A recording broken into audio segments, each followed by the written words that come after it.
নমস্কার বন্ধুরা, ঝুমাস কিচেনে আবার আজকে সবাইকে স্বাগত জানাই। আজকে 15 আগস্ট স্বাধীনতা দিবস, সবাইকে অনেক শুভেচ্ছা। তো আজকে আমি বানাতে চলেছি চিকেনের ভুনা খিচুড়ি। তার জন্য একটা বাটিতে আমি 2 চামচ টক দই নিয়েছি এবং এক এক করে কিছু গুঁড়ো মশলা অ্যাড করছি, যেমন 1 চামচ ধনে গুঁড়ো, জিরে গুঁড়ো, 1 চামচ কাশ্মীরি লঙ্কা গুঁড়ো, 1 চামচ হলুদ গুঁড়ো এবং 2 চামচ আদা রসুনের পেস্ট।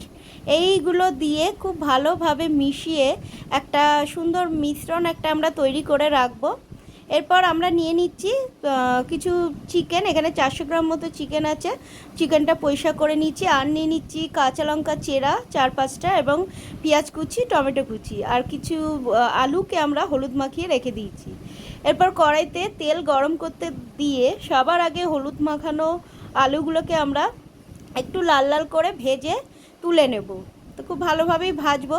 ভেজে তুলে রাখার পর ওই একই তেলে আমরা এবারে এক এক করে দিয়ে দেবো পেঁয়াজ কুচি, কাঁচা লঙ্কা কুচি এবং টমেটো কুচি দিয়ে একটু ভালো করে ভেজে নেব। এবং এখানে আমরা দিয়ে দেবো স্বাদ মতো নুন দিয়ে একটু ভালোভাবে ভাজা ভাজা হওয়ার পরে আমরা যে মিশ্রণটি তৈরি করে রেখেছিলাম সেই মিশ্রণটি এখানে মিশিয়ে দেবো। দিয়ে খুব ভালোভাবে এখানে ওই মিশ্রণটি মিশিয়ে কষিয়ে নেব এবং কিছুক্ষণ পরে আমরা দিয়ে দেব চিকেনটা।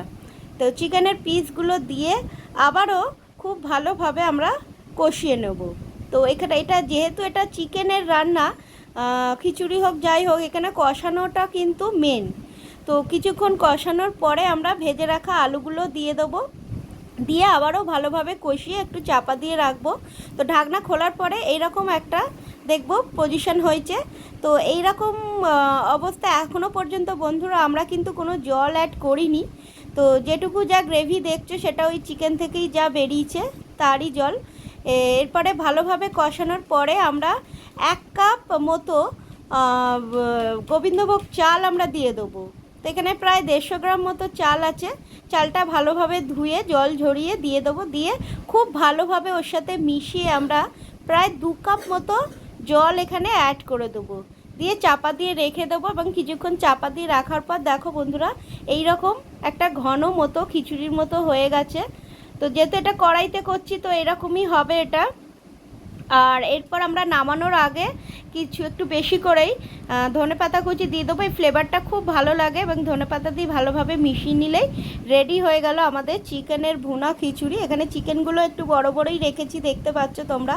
তো স্যালাড দিয়ে আমরা গরম গরম পরিবেশন করব, খেতে খুবই ভালো লাগে। তো আজকের রেসিপি এই পর্যন্তই। যদি ভালো লাগে আমার রান্না তো প্লিজ এটা লাইক, কমেন্ট, শেয়ার এবং সাবস্ক্রাইব করো। তো আজকে আসি তাহলে, দেখা হবে পরের ভিডিওতে। টাটা।